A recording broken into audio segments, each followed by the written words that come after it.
Hello students, good morning. आप कैसे हैं? आशा है आप बिल्कुल स्वस्थ होंगे। कक्षा 9th के अंदर कविता नंबर 2 वाक जो कविता है यह श्रीमती ललदिया जी की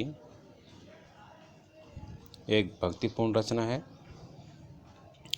इस कविता में कवयित्री ने मनुष्य के जीवन के बारे में वर्णन किया है कि हमारा जीवन नश्वर है और यह मिट्टी के सकोरे के समान बताया गया है कि जो मिट्टी का सकोरा होता है, मिट्टी से बना हुआ कुल्हड़ जिसके अंदर चाय आदि पीते हैं, मिट्टी आदि से बने हुए कोई भी पात्र हैं, उनकी कोई सीमा नहीं होती है, अर्थात वो कुछ समय के बाद ही नष्ट हो जाते हैं। ऐसे ही मनुष्य का जीवन बताया गया है कि मनुष्य का जीवन कब समाप्त हो जाए इसके बारे में कुछ भी नहीं कहा जा सकता। श्रीमती ललदिया जी एक कश्मीरी कवयित्री है। उन्होंने यह जो कविता अर्थात वाक जो लिखा है ये कश्मीरी भाषा में लिखा है। उनका जन्म 1320 ईस्वी के आसपास कश्मीर के अंदर पामपोर में शिमपुरा नामक गांव में हुआ था। उनके जीवन के बारे में लोगों के अलग अलग विचार हैं। अन्य जो संत आदि हैं कवियों की भांति ही उनके जीवन के विषय में भी कोई विशेष जानकारी नहीं मिलती है। कवयित्री को कई नामों से पुकारा जाता है, जैसे ललदियद है, ललेश्वरी है, लता है, लता योगेश्वरी है, लल्ला रीफा है आदि इन नामों से भी कवयित्री को पुकारा जाता है। उनकी मृत्यु सन 1391 ईस्वी में अर्थात 71 वर्ष की उम्र में उनकी मृत्यु हो गई थी, ऐसा विद्वानों का कहना है, माना जाता है। जो पद्यांश आप 1 नंबर पढ़ने जा रहे हैं, इस पद्यांश में कवयित्री ने मनुष्य के जीवन पर प्रकाश डाला है और बताया है कि मनुष्य का जीवन एक नाव के समान है और इस नाव को कवयित्री एक कच्चे धागे से आगे खींच रही है, बढ़ा रही है। तो कवयित्री कहती है कि रस्सी कच्चे धागे की, कि मेरे पास जीवन को आगे बढ़ाने के लिए जो रस्सी है वह बिल्कुल साधारण धागा है, कच्चा धागा है और उससे मैं अपने जीवन रूपी नाव को धीरे धीरे आगे बढ़ाने की कोशिश कर रही हूँ। खींच रही मैं नाव का अर्थ होता है मनुष्य का जीवन, कि मनुष्य अपने जीवन को धीरे धीरे एक कच्चे धागे से आगे बढ़ाने की कोशिश कर रहा है। जाने कब सुन मेरी पुकार।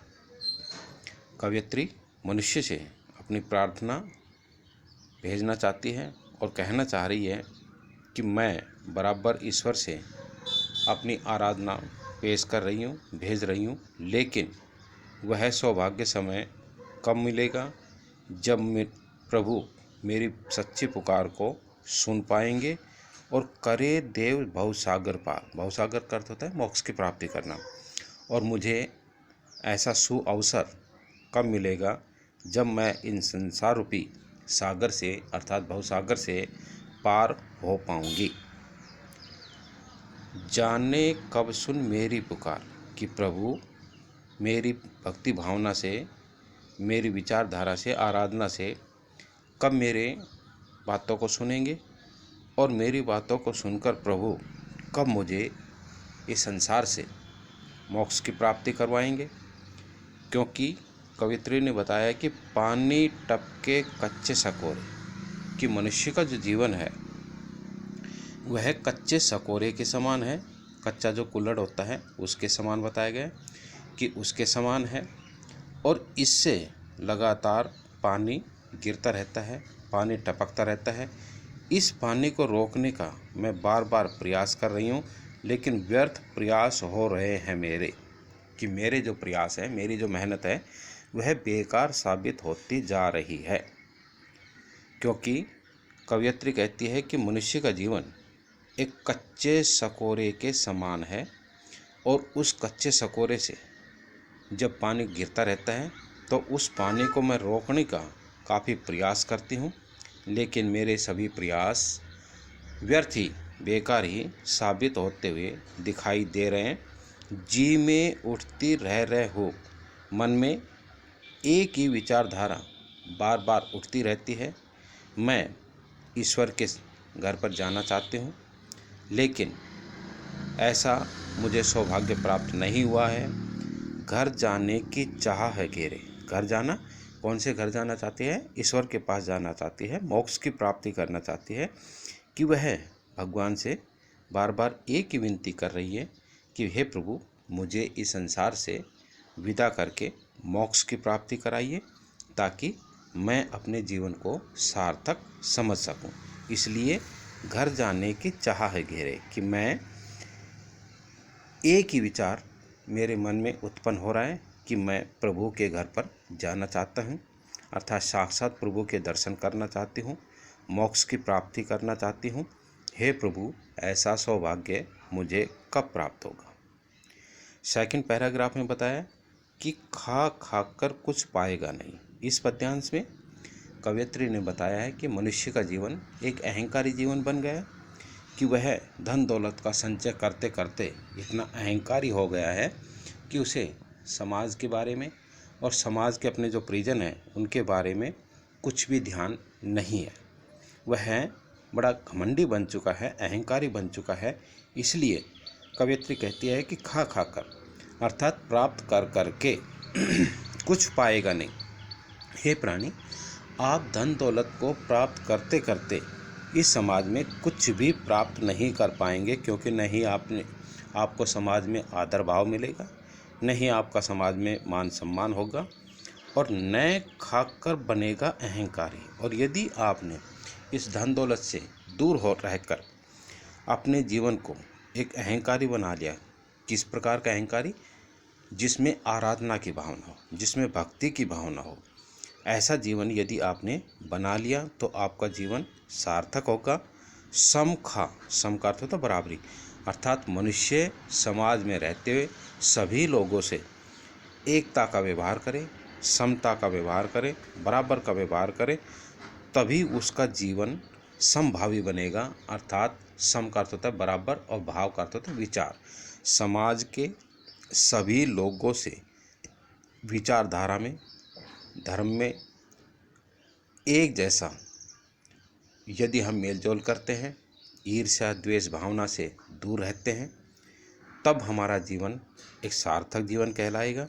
और उस समय मनुष्य के जीवन की जो सांकल है, अर्थात जो हमारे द्वार बंद है, शायद वे हमारी किस्मत के द्वार भी खुल जाएं, और ऐसा करने पर शायद हमें ईश्वर की प्राप्ति हो जाए।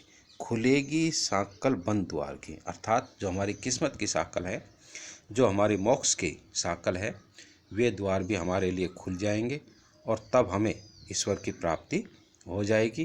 कहने का मतलब कि यदि मनुष्य अपने जीवन में धन दौलत से दूर रहता है, ईश्वर की भक्ति भावना में अपने मन को लगाए रखता है, तो उसका जीवन एकाग्र जीवन होता है। निष्पक्ष भाव से वह ईश्वर की आराधना करता है, और तब उसके लिए मोक्ष के सभी द्वार खुले हुए मिलेंगे, अर्थात उसका जीवन बिल्कुल सार्थक मिलेगा। तीसरे पैराग्राफ में कवयित्री ने बताया है कि आई सीधी राह से गई न सीधी राह, कि जब मनुष्य का जन्म होता है तो मनुष्य के जीवन में, अर्थात एक बचपन में जो नादान बच्चा होता है, उसके जीवन में ईर्ष्या द्वेष छल कपट का कोई भी विचार नहीं होता है। लेकिन जैसे जैसे वह इस समाज में रहता है, अपना जीवन व्यतीत करता है तो उसके मन में इस प्रकार की अनेकों कुरीतियाँ आ जाती है। वह समाज में रहते हुए ईर्ष्या भी करता है, छल कपट भी करता है, धोखेबाजी भी करता है, तो उसका जीवन उस समय निरर्थक बन जाता है, सार्थक नहीं होता है। गई न सीधी राह, कि वह अपने जीवन को एक सीधी राह से व्यतीत नहीं करता है। सुषुम सेतु पर खड़ी थी। सुषुम सेतु होता है हमारे शरीर के अंदर एक नाड़ी होती है, जिस नाड़ी को सुषुम बताया गया, सुषमना।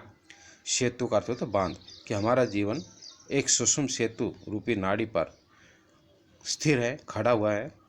और बीत गया दिन पर दिन बीतते चले गए और हम ईश्वर की आराधना नहीं कर पाए, अर्थात हम अपने जीवन में केवल संचय करने में ही लगे रहे, धन दौलत का इकट्ठा करने में ही लगे रहे। और अंतिम समय में जब मनुष्य की मृत्यु हुई तो उस समय कवयित्री कहती है कि जेब टटोली कोडी ने पाई। जब मैं ईश्वर के पास पहुंची, भगवान के पास पहुंची, और उस नाव में, कौन सी नाव? जीवन रूपी नाव। जीवन रूपी नाव में बैठकर जब मैं ईश्वर की आराधना में, उनकी शरण में पहुंची, और मैंने उस नाविक को कुछ किराया देने के बारे में सोचा और अपनी जेब को मैंने देखा, जेब को मैंने टटोला, तो मेरे पास उस समय कुछ भी नहीं था। यहाँ पर जेब टटोलने का तात्पर्य क्या है कि मनुष्य ने अपने जीवन में अच्छे कर्म नहीं किए। यदि मनुष्य अपने जीवन में रहते हुए अच्छे कर्म करता है तो वह उसका किराया होता है, जो कि हम बीच में जब हमारा जीवन नष्ट होता है तो उस मझधार को, उस नाविक को हम वह किराया दे सकते हैं। ऐसा कवयित्री का मानना है। मांझी को दूं क्या उतराई। मांझी का अर्थ होता है नाविक, कि जिस जीवन रूपी नाव को खींच रहे उस नाविक को जब मेरा जीवन पूरा हो जाएगा तो मैं उस मांझी को क्या मेहनताना दूंगी, क्या किराया दूंगी। ऐसा मैं विचार प्रकट कर रही हूँ कि मेरे पास इस समय कोई भी भक्ति भावना की पूंजी नहीं है, इसलिए मैं उस मांझी को क्या दूं मेहनताना कि मेरे पास इस समय कुछ भी दिखाई नहीं दे रहा है, मेरी जेब बिल्कुल खाली है। आगे कवित्री ने बताया कि थल थल में बसता है शिव। यहाँ पर अपनी भक्ति भावना को प्रकट करते हुए कवियत्री कहती है कि प्रत्येक कण कण में, थल थल प्रत्येक कण में शिव का वास होता है, शिव का निवास होता है। इसलिए मनुष्य, आप अपने जीवन में कभी भी अहंकार ना करें, क्योंकि आपके एक एक कण में, भाग में, अर्थात आपके एक एक हिस्से में भगवान का वास है। इसलिए हमें अपने जीवन में कभी भी कोई भी गलत काम नहीं करने चाहिए और जीवन में भेद न कर क्या हिंदू मुसलमान, कि हम इस समाज में रहते हुए कभी भी इस प्रकार का भेदभाव न करें कि यह हिंदू है, यह मुसलमान है।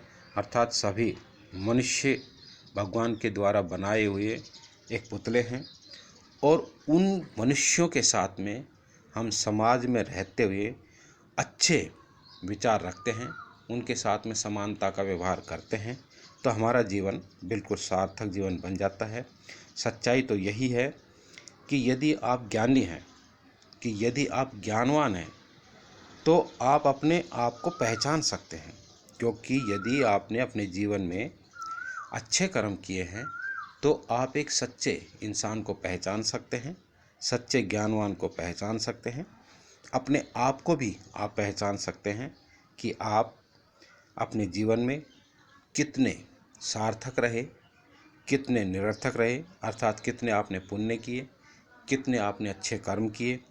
इससे आपको मोक्ष की प्राप्ति होती है और वही जो रास्ता है वही है साहिब से पहचान। वह जो रास्ता होता है, कौन सा? भक्ति रूपी रास्ता, कि जब हम भगवान की आराधना करते हैं तो भगवान की आराधना रूपी जो रास्ता है वही हमारे प्रभु से सच्ची पहचान है। साहिब का अर्थ तो बताया गया है प्रभु, भगवान, मोक्ष की प्राप्ति, कि अंतिम समय में जो हमारे अच्छे कर्म हैं वही हमारे साथ जाएंगे, मनुष्य इस समाज में रहते हुए चाहे कितना भी अहंकार कर ले तो उसे मोक्ष की प्राप्ति नहीं हो सकती।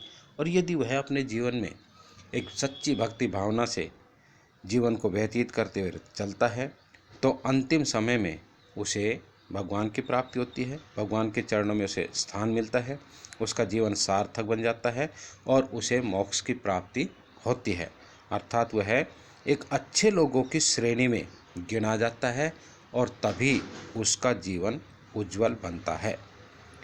तो इस कविता में कवयित्री ने मनुष्य के धार्मिक विचारों को प्रमाणित किया है और बताया है कि मनुष्य आप समाज में रहते हुए ईर्ष्या, द्वेष, छल कपट आदि की भावना का त्याग करके सच्चे मन से भगवान की आराधना करें, तभी आपका जीवन सार्थक होगा।